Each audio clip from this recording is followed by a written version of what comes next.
Capítulo 7. ¿Cómo resuelve un líder los conflictos? Cuando el enemigo ataca tu liderazgo, usa la burla, el desaliento y los peligros. Pero eso no es todo. Tu siguiente línea de ataque también incluye los conflictos internos. La división y la discordia son armas que usan las personas para luchar entre sí y solo las vuelven ineficaces. El sabotaje interno es uno de los peores problemas a los que se puede enfrentar un líder. Es como una traición. Y a Satanás le encanta. A él le fascina dividir para vencer. Una de las primeras armas que utiliza es el dinero. Son más los conflictos causados por las finanzas que por cualquier otra cosa. Las estadísticas muestran que la mayoría de los divorcios tienen que ver con problemas económicos. Al enemigo le encanta destruir los matrimonios, la institución en la cual Dios nos enseña la relación que hay entre Cristo y la iglesia. Los problemas internos destruyen más iglesias que cualquier presión externa. Satanás vive dedicado todo el tiempo a destruir iglesias. Y si una familia está dividida contra sí misma, esa familia no puede mantenerse en pie. ¿Has visto alguna vez cómo un equipo de fútbol se derrota a sí mismo? Cuando hay un equipo de jugadores arrogantes en el campo, eso puede suceder. En lugar de batallar contra el equipo opuesto, se pelean entre sí. Las divisiones se pueden producir donde quiera que haya dos personas o más. Los humanos tenemos tendencia a querer las cosas a nuestra manera. Los conflictos sin resolver detienen la obra del Señor en nuestra vida. Eso es cierto en tu negocio, en tu matrimonio, en tu iglesia, en cualquier lugar donde haya personas que se relacionen entre sí. El líder tiene que aprender a resolver los conflictos. Veremos la canalización de los conflictos, el arte de enfrentarse a ellos. Veremos primero las causas y después les aplicaremos la solución. Las causas de los conflictos. En aquellos momentos el pueblo llevaba semanas trabajando en las murallas. Como allí tenían enfocadas principalmente sus energías, no habían estado cultivando sus huertas. La consecuencia fue que la comida empezó a escasear. Los hombres y las mujeres del pueblo protestaron enérgicamente contra sus hermanos judíos, pues había quienes decían: si contamos a nuestros hijos y a nuestras hijas, ya somos muchos. Necesitamos conseguir trigo para subsistir. Había demasiadas bocas que alimentar y no había comida suficiente para todas. Tenían inflación, precios elevados y escasez de alimentos. Tal vez nos preguntemos, si ellos estaban haciendo la obra del Señor, ¿por qué Él permitió que hubiera hambruna? Yo creo que el hecho de cumplir con la voluntad de Dios no nos exonera de los problemas comunes de la vida. Solo porque estemos haciendo lo que debemos, eso no significa que nuestro auto no se va a romper. El hecho de estar dedicados al ministerio no va a evitar las enfermedades graves u otros problemas. Tal vez no sepamos siempre exactamente por qué, pero sí podemos saber que el propósito de Dios con nosotros es que crezcamos siempre. Por conseguir trigo para no morirnos de hambre, hemos hipotecado nuestros campos, viñedos y casas. Sus casas estaban hipotecadas al máximo. Se hallaban en una esclavitud económica, sacando dinero de sus casas e hipotecándolas cada vez más solo para poder poner comida en la mesa. Había también quienes se quejaban: tuvimos que empeñar nuestros campos y viñedos para conseguir dinero prestado y así pagar el tributo al rey. El tercer problema eran los impuestos elevados. Aquellas gentes pedían dinero prestado solo para pagar sus impuestos. Y aunque nosotros y nuestros hermanos somos de la misma sangre, y nuestros hijos y los suyos son iguales, a nosotros nos ha tocado vender a nuestros hijos e hijas como esclavos. De hecho, hay hijas nuestras sirviendo como esclavas y no podemos rescatarlas, puesto que nuestros campos y viñedos están en poder de otros. Estaban tan metidos en deudas que en realidad habían tenido que recurrir a la venta de miembros de la familia solo para sobrevivir. Para pagar sus deudas, se veían obligados a entregar a sus hijos para que trabajaran como esclavos. Los impuestos elevados, las hipotecas cuantiosas, los precios altos, el trabajo forzoso durante un número excesivo de horas, tal pareciera que fuera la sección de negocios de un periódico de hoy. La Biblia tiene vigencia. Sin embargo, aquellos tiempos difíciles no eran la raíz del problema. El primer versículo dice: los hombres y las mujeres del pueblo protestaron enérgicamente contra sus hermanos judíos. Se estaban quejando entre ellos mismos. Los judíos ricos estaban explotando a los judíos pobres en un tiempo de crisis. Se estaban aprovechando del infortunio de los pobres y levantando un capital con él. Los que tenían dinero y comida decían: si me vendes tu casa te doy comida. Te puedo prestar dinero, pero a un interés alto. Y si no puedes pagar el préstamo, me llevo a tus hijos como garantía de pago. Se estaban explotando entre sí. En lugar de ayudarse y de darles a los pobres, estaban prestando el dinero a un interés alto, quedándose con las casas, llevándose a los niños como esclavos. Había una desconsideración total hacia el infortunio de los demás. Su única preocupación era: ¿qué ventaja puedo sacar yo de este problema? Esta forma de conducta era claramente contraria a la ley de Dios.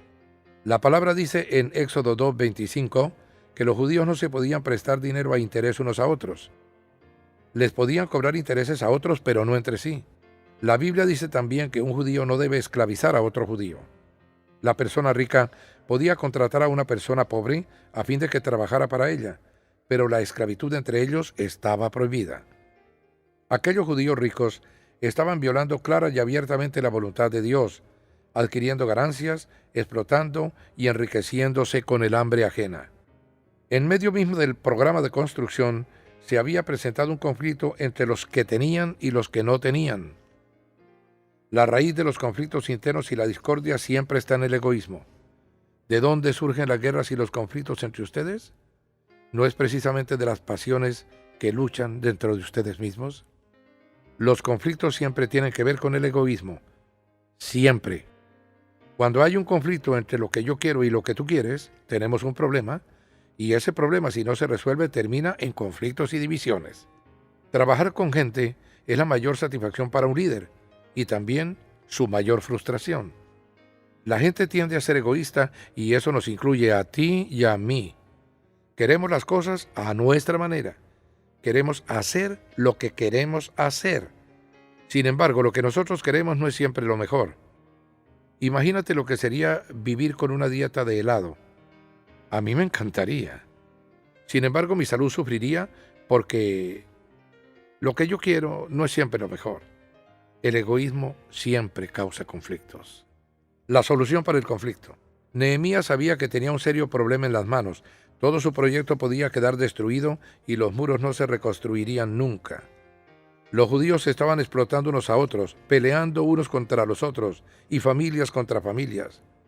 Aquello era peor que pelear contra un enemigo. El hecho de que exista un enemigo común muchas veces reúne a los soldados y crea unidad, pero cuando estamos peleándonos entre nosotros, nuestro equipo se destruye. Primer paso: enójate. Cuando oí sus palabras de protesta, me enojé muchísimo. Como líder, si tú ves que la armonía de tu grupo es amenazada de alguna forma, tú debes enojarte. Tu papel como líder es el de proteger la armonía. Nehemías no pasó por alto el problema que estaba dividiendo a su equipo. Se lo tomó en serio. Algunas veces es adecuado enojarse. Hay ocasiones en que lo correcto es eso. Nehemías no estaba solamente enojado, sino que este versículo dice que se enojó muchísimo. Si se enojan, no pequen. Dios autoriza a enojarse. Él se enoja, Jesús se enojó, tú te puedes enojar sin pecar. Cuando veas la falta de armonía causada por el egoísmo, como líder, lo mejor que puedes hacer es enojarte. Sé como Nehemías, tómalo en serio. Hay una clase de ira correcta y otra incorrecta. Ser líder consiste en conocer la diferencia entre una y otra. Nehemías no estaba enojado por algún daño o injusticia hacia su persona. No estaba devolviendo el golpe porque le habían herido su ego. Él no estaba motivado por una revancha. Esa ira habría sido de la clase incorrecta. Sin embargo, su ira era una indignación justificada. Estaba enojado por el egoísmo y la explotación por parte de aquellos ricos. Estaba furioso al ver que su egoísmo y su codicia podrían llegar a detener todo el proyecto de reconstrucción de los muros. ¿Para qué sirven unos muros si los que viven dentro de ellos están haciendo trampas unos a otros?, pensaba. Como pueblo de Dios, necesitamos enojarnos con el pecado. Entramos a diario en contacto con tanta tragedia humana que hemos experimentado lo que algunos han llamado fatiga de la compasión. Después de haber sentido lástima por tantas víctimas de las inundaciones, de los terremotos y de las guerras, sencillamente no podemos encontrar la identificación que sabemos que deberíamos tener para otras nuevas víctimas. Pero peor aún que la fatiga de la compasión es la fatiga de la indignación. Muchos de nosotros parecemos haber perdido la capacidad de enojarnos, por lo menos enojarnos tanto como deberíamos con las mentiras, las trampas y el robo. Permanecer indiferente hacia el mal, encogerse de hombros ante él y reírse son síntomas de una avanzada degeneración del sentido de moralidad. Es como si alguien le hubiera administrado una dosis gigantesca de novocaína a nuestra conciencia nacional. Luis Cossell. El líder necesita tener fuego en sus huesos. No hay nada que indigne más a un líder que las divisiones. En mi iglesia, esa es la única cosa por la que yo realmente me enojo. Siento celo por la armonía en mi iglesia. Siento celo por la unidad de ella. Lo que menos necesitaban aquellos constructores de muros era una lucha interna. Ya tenían bastante con lo que les llegaba de fuera. Segundo paso. Tómate tu tiempo para reflexionar. Piensa antes de hablar. Y después de reflexionar, reprendí a los nobles y gobernantes. Hay una paráfrasis interesante de estas palabras. Después de pensarlo, hablé con estos ricos funcionarios del gobierno. Los funcionarios del gobierno eran los que les estaban robando a todos los demás. La palabra hebrea usada aquí significa literalmente consulté conmigo mismo. La primera reacción de Nehemías fue enojarse, pero sostuvo una larga charla consigo mismo antes de actuar como consecuencia de su enojo. Se buscó un lugar para estar a solas con Dios, oró acerca de la situación y reflexionó mucho sobre ella. Sabía que necesitaba tener la perspectiva correcta. Cuando el enojo se basa en las emociones puede hacer mucho daño. Nehemías planeó su respuesta y la consultó con Dios. ¿Qué quieres que les diga, Señor? Y habló extensamente consigo mismo. Algunas veces el líder necesita conversar consigo mismo en lugar de empeorar la cuestión involucrando a otra persona. Necesitamos comprender qué provocó nuestro enojo. Antes de actuar con enojo, aparta algún tiempo para reflexionar sobre el problema y pensarlo bien. Cuando estamos enojados, nuestra primera reacción suele ser equivocada. ¿Has cometido alguna vez ese error? Tú tienes que enojarte solo cuando veas que el egoísmo obstaculiza o daña la obra de Dios. Esas son las cosas que te deben enojar. Sin embargo, debes cerciorarte de que te tomas el tiempo necesario para orar y pensar antes de hablar. De lo contrario, tal vez tengas que lamentarte de haber hablado. Mis queridos hermanos, tengan presente esto. Todos deben estar listos para escuchar y ser lentos para hablar y para enojarse, pues la ira humana no produce la vida justa que Dios quiere. Santiago ofrece el antídoto. No es una contradicción. Lo que hace en realidad es aclarar la indicación de Pablo. Si se enojan, no pequen. Hay una diferencia entre la ira del hombre y la ira de Dios. Cuando nosotros nos enojamos, actuamos para vengarnos. Cuando nos enojamos con la ira de Dios, actuamos con justicia. Nuestra actuación no comprende ninguna venganza personal. No te enojes porque te hayan herido, irritado, frustrado o desilusionado. Esa es la clase incorrecta de ira, la ira egoísta. No siempre la gente va a estar a la altura de nuestras expectativas, pero eso no es razón para una ira justa. Al fin y al cabo, Dios ya sabe que lo vamos a desilusionar y a pesar de eso nos sigue amando. Enójate con la ira de Dios y no con la tuya. Si estás siempre listo para escuchar y eres lento para hablar, entonces va a ser natural aquello de ser lento para la ira. Y después de haber pensado bien las cosas, la ira que tendrás va a ser una ira justa. Te alegrarás de no haber dicho lo primero que te vino a la mente.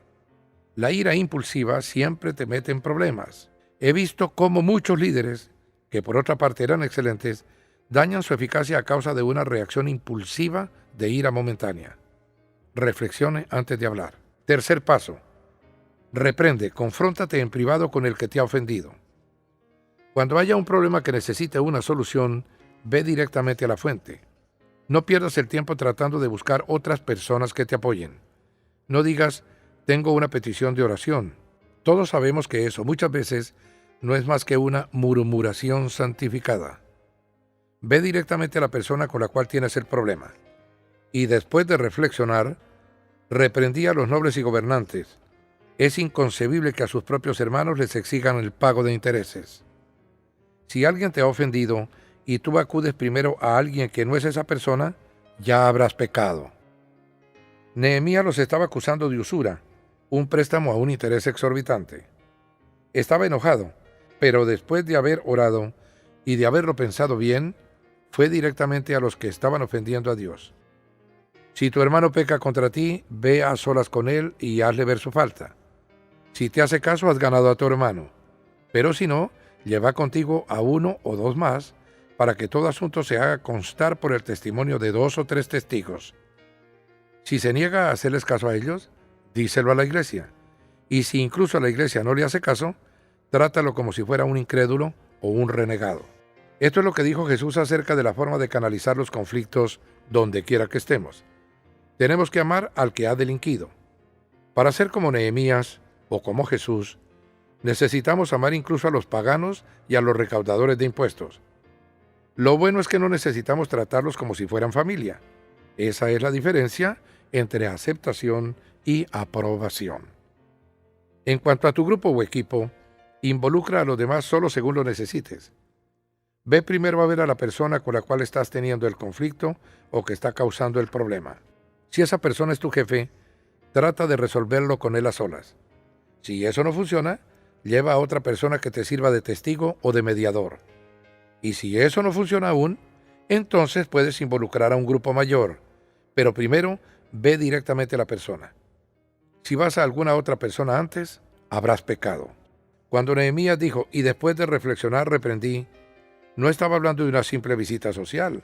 Estaba enojado por el hecho de que aquellos egoístas les estaban haciendo trampas a los demás. No subestimó la importancia del problema, lo confirmó. Cuarto paso. Confronta al ofensor en privado. A nadie le gusta el enfrentamiento con otras personas. Yo quisiera agradarle a todo el mundo. ¿No lo quisieras tú también? Claro que sí. A nadie le agrada caerle mal a la gente. Nadie quiere causar sentimientos negativos. Sin embargo, algunas veces es necesario un enfrentamiento por el bien de todos. He aprendido que si no me enfrento al problema, se empeora. Los problemas que se ignoran no mejoran. También he aprendido que mientras más espere para el enfrentamiento, más valor necesitaré. ¿Has visto alguna vez cómo se deteriora la moral en una oficina porque hay una persona que está haciendo sufrir a todos los demás? Como el gerente no quiere enfrentarse al conflicto, el enredador y sus venenosas actitudes se apoderan de toda la oficina. ¿Has visto alguna vez cómo se destruye una familia porque los padres temen disciplinar a sus hijos? El amor fuerte exige que nos enfrentemos en privado con el que ha cometido la ofensa. Los líderes deben tener el valor para confrontar. Para llegar a ser un líder eficaz es necesario que desarrolles esta habilidad. Aprende a decir la verdad con amor. Ser líder exige valentía. No se trata de un concurso de popularidad, ni siquiera Dios puede agradar a todo el mundo. El líder debe tener el valor necesario para decir, no me importa lo que suceda, porque esto hay que hacerlo. Me voy a enfrentar con este asunto. Para el bien de la organización, hay que resolver esto. Eso es lo que hizo Nehemías y eso es lo que tú necesitas hacer si quieres ser como él. Al que cause divisiones, amonéstalo 2 veces y después evítalo.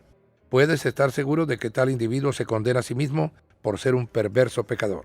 A los pastores y a los líderes se les ordena que adviertan a los que causan problemas. He visto líderes que no se han enfrentado con una persona que causa división por temor a que esa persona se marche. Los problemas a largo plazo fueron mayores debido a la falta de confrontación. 3 veces le he tenido que decir a alguien, o se arregla o se va. 2 de esas veces se han ido y la otra se han arreglado. El enfrentamiento es una tarea de los líderes. Cuando esas personas se marcharon de nuestra iglesia, yo sufrí durante unas semanas. Eso sucedió hace años y hoy, al recordarlo, reconozco que esa decisión fue una de las más sabias que haya tomado jamás. Confronta en privado al ofensor. Quinto paso. Determinación. Enfréntate en público a las divisiones públicas. Obviamente, en Jerusalén, todo el mundo sabía que los ricos le estaban haciendo trampas a los pobres. Había que enfrentarse a este pecado en público. Enfréntate a las cosas públicamente hasta el punto en que sean conocidas. Si se trata de un pecado personal, confiésalo personalmente ante Dios. Si es un pecado privado entre tú y otra persona, confiésalo en privado. Si has ofendido a toda la comunidad, tendrás que enfrentarse a ella en público. Y después de reflexionar, reprendí a los nobles y gobernantes. Es inconcebible que sus propios hermanos les exijan el pago de intereses. Convoqué además una gran asamblea contra ellos y allí les recriminé, hasta donde nos ha sido posible, Hemos rescatado a nuestros hermanos judíos que fueron vendidos a los paganos. ¿Y ahora son ustedes quienes venden a sus hermanos después de que nosotros los hemos rescatado? Todos se quedaron callados, pues no sabían qué responder. Nehemías repitió en público lo que les había dicho en privado a los ofensores. Para aquel hombre que había usado sus propias riquezas para liberar esclavos judíos cuando era copero en Persia, aquella manera de conducirse no tenía sentido. ¿Por qué están tratando de esta forma a sus propios hermanos y hermanas?, les preguntó en público. Ustedes saben lo que dice la palabra de Dios. En Levítico dice que es ilegal lo que están haciendo. Así que, ¿por qué lo están haciendo? Ellos no pudieron responder. ¿Crees que Nehemías debe haberse sentido nervioso en aquellos momentos? Necesitó un gran valor para hacer lo que hizo, enfrentándose en público a los líderes de la ciudad. Estaba reprendiendo a los mismos de los que debía depender para que costearan la reconstrucción de los muros. Es probable que en aquellos mismos momentos el diablo le estuviera diciendo: Nehemías, si convocas a esta reunión pública y pierdes su apoyo, ¿quién va a pagar los muros? Nunca vas a terminar el proyecto. ¿Y entonces qué va a pensar la gente de Dios? Él sabía que se estaba arriesgando, pero que era lo que debía hacer. Más aún, era lo que se tenía que hacer. Si eso significaba paralizar las obras de los muros durante unos cuantos días mientras se enfrentaba a este pecado, que así fuera. Esto muestra la integridad de Nehemías. Yo añadí: lo que están haciendo ustedes es incorrecto. ¿No deberían mostrar la debida reverencia a nuestro Dios y evitar así el reproche de los paganos, nuestros enemigos? Nehemías apeló a la conciencia de ellos, señalando que aquello que estaban haciendo ponía a Dios en mala situación ante los incrédulos. Era un mal testimonio. La discordia siempre ha sido un testimonio pobre. Cuando una iglesia se gana la reputación de que en ella hay divisiones, pierde su eficacia. Mis hermanos y mis criados y hasta yo mismo les hemos prestado dinero y trigo, pero ahora quitémosles esa carga de encima. Yo les ruego que les devuelvan campos, viñedos, olivares y casas, y también el 1% de la plata, del trigo, del vino y del aceite que ustedes les exigen. La tasa de interés ascendía al 1% mensual. El 1% mensual equivale al 12% anual. A algunos tal vez no parezca un interés demasiado alto, pero entonces era enormemente alto.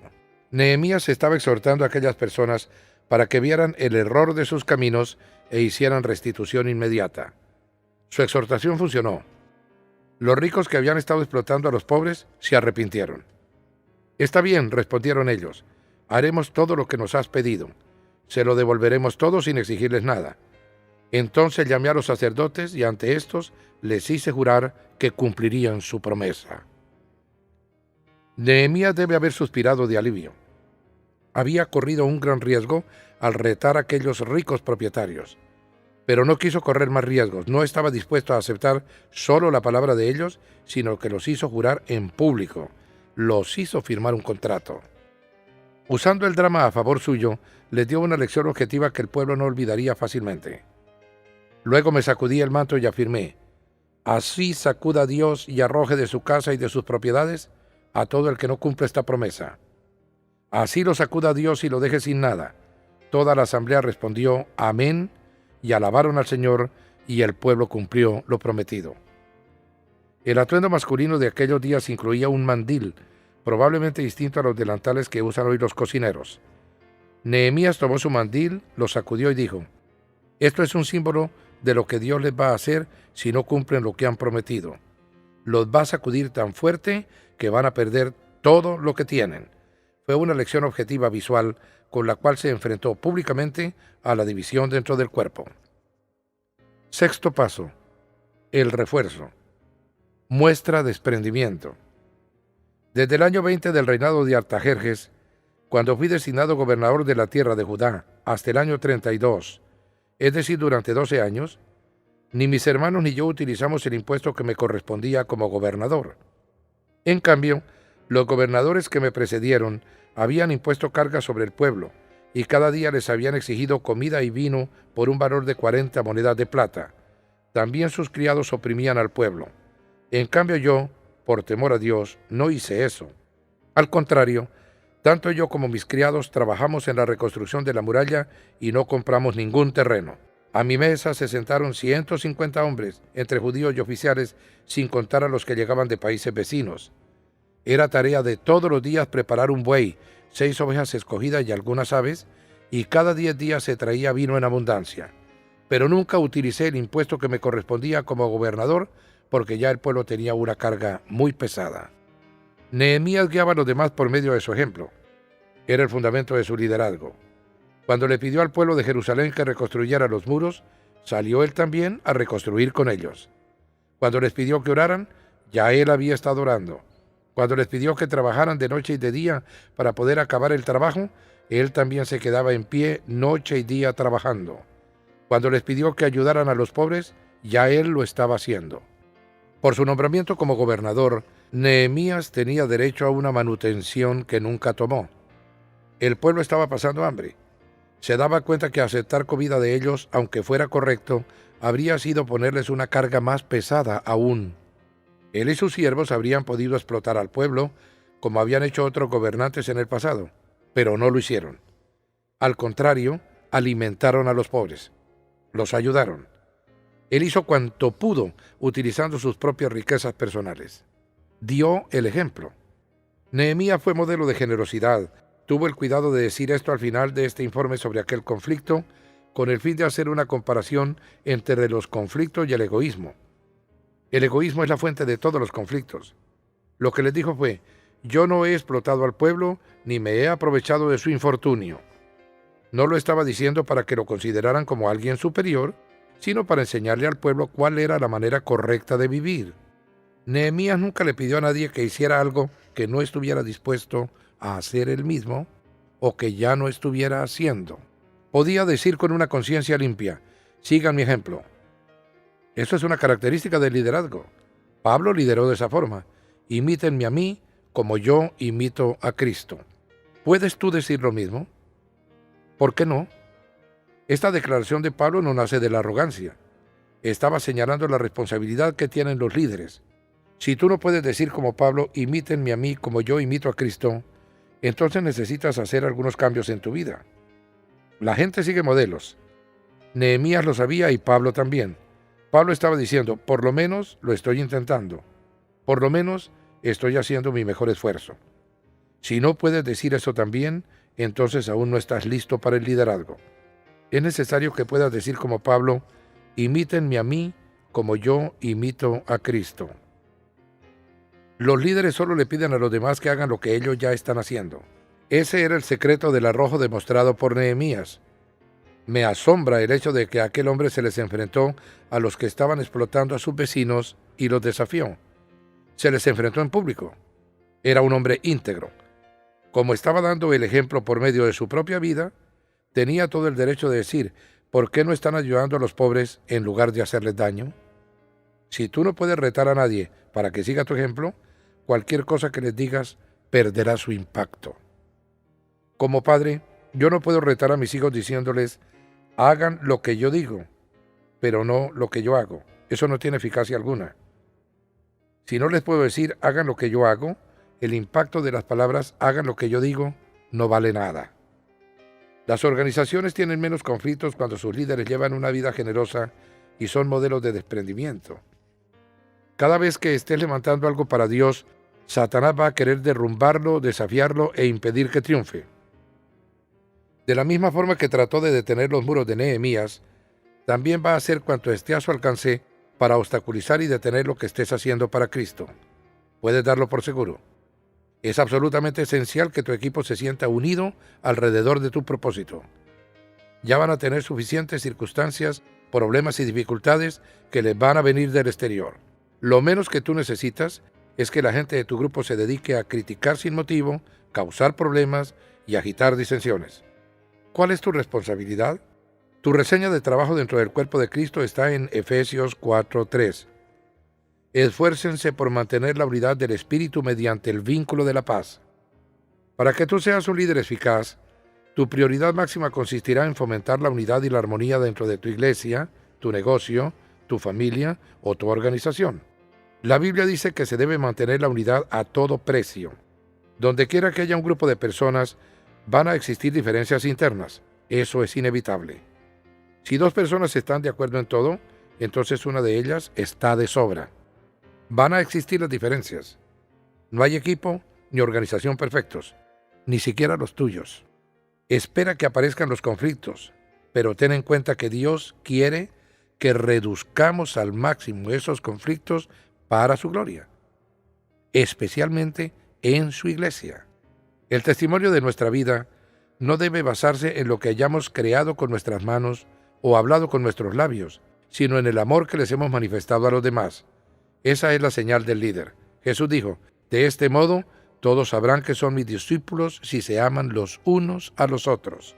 En los 5 primeros capítulos del libro de Hechos de los Apóstoles se usan 10 veces expresiones como unos a otros y en armonía. Hechos insiste 10 veces en la unidad que existía al principio en aquel cuerpo, y en medio de ellos se producían toda clase de milagros. Cuando se tiene la unidad al estilo de Hechos, se tiene también el poder de Hechos, el amor de Hechos y los milagros de Hechos.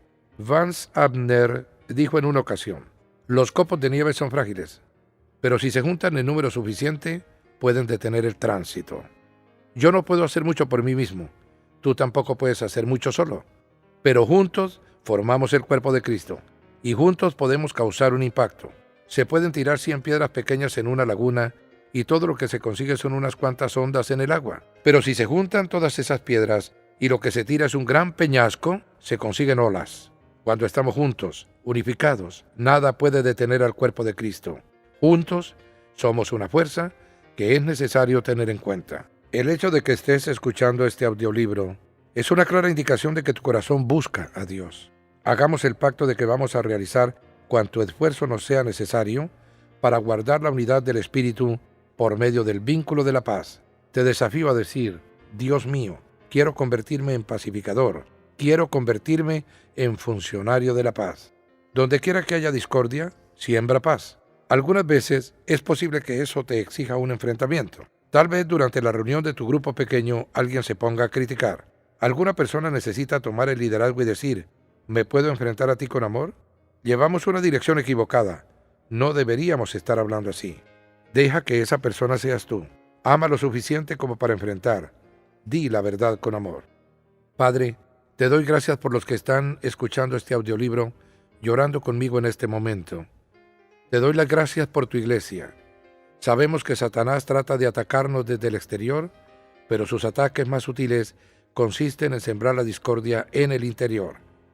Te pido que estemos preparados para esto cuando nos tengamos que enfrentar a nuevos retos, que seamos sensibles ante las necesidades de otras personas, que seamos conocidos como pacificadores. Tú dijiste, dichosos los que trabajan por la paz, porque serán llamados hijos de Dios.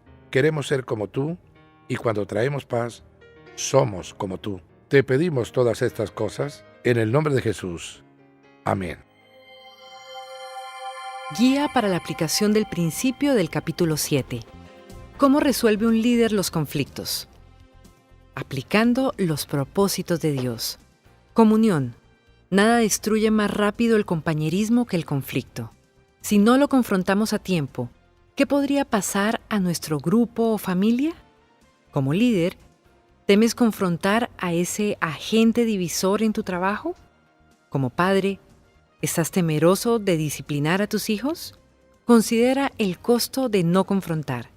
Antes de enfrentar a un empleado, miembro de grupo o hijo, escribe tu plan personal para negociar con el conflicto basándote en Mateo 18, del 15 al 17. Entrega ese plan a Dios y pídele por su valentía. Podrías pedir 1 o 2 socios de confianza que te apoyen en cumplir con tu compromiso. Discipulado. Nehemías discipulaba a través del ejemplo. ¿Muestras a Cristo a otros? Podrías decir, al igual que Nehemías y Pablo, sigan mi ejemplo como yo sigo el de Cristo. Si no, ¿qué debes cambiar para convertirte en un modelo a seguir para los demás? ¿Cómo puedes conectarte con Jesús en un nivel tan íntimo que no puedas evitar reflejar a Cristo en tus pensamientos, actitudes y acciones? Pídele al Señor que te revele su verdad sobre ti. Pídele la valentía necesaria para ver esa verdad y luego el compromiso necesario para rendirte a su cambio. Ministerio. Tito 3, del 10 al 11 nos dice, al que cause divisiones, amonéstalo 2 veces, y después evítalo. Puedes estar seguro de que tal individuo se condena a sí mismo por ser un perverso pecador.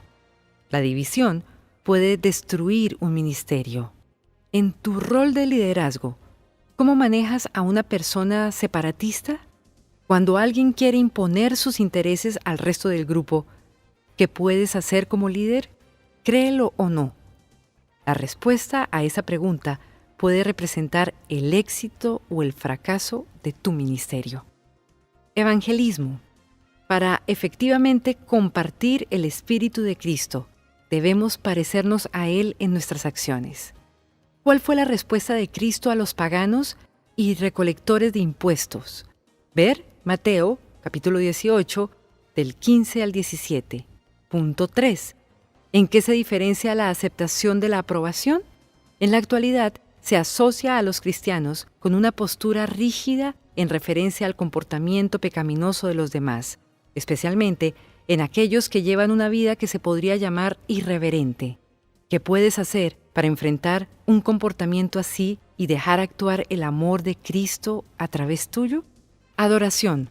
Adorar a Dios implica ponerlo a Él primero y no a nosotros mismos. Cuando oras, al asistir al culto, en tu oración personal o al cantar a Dios, ¿te estás enfocando únicamente en Él? Aprende a poner al Señor primero en tu vida, aun cuando es difícil. Una vida que pone a Dios y a Cristo por sobre todas las cosas refleja una actitud de adoración. Cuando nuestro primer objetivo es agradar a Dios, no puede haber conflictos de interés. Fija tu mirada en Él ahora. Pídele que Él sea más en tu vida y que tú mismo seas menos. Observa al Señor ocuparse de tus problemas de liderazgo y de los problemas en tu vida. Puntos de reflexión. Siempre que perteneces a un grupo, desacuerdos y diferencias son inevitables. Dios permite el conflicto para su gloria, para que así aprendamos a dejar nuestros intereses personales por sus intereses. ¿Estás listo para dar ese paso de fe? Hemos aprendido a orar por nuestro rol de liderazgo, a planificar, a motivar a otros, a organizar nuestros proyectos, a manejar la oposición y a resolver conflictos. ¿Pero qué hacemos si el conflicto está en nuestra alma? Una cosa es cuando los problemas son con otras personas y otra muy diferente cuando luchamos con nuestros propios deseos. ¿Qué hacemos al enfrentar la tentación? ¿Siempre la reconocemos? En el próximo capítulo examinaremos las tentaciones del liderazgo.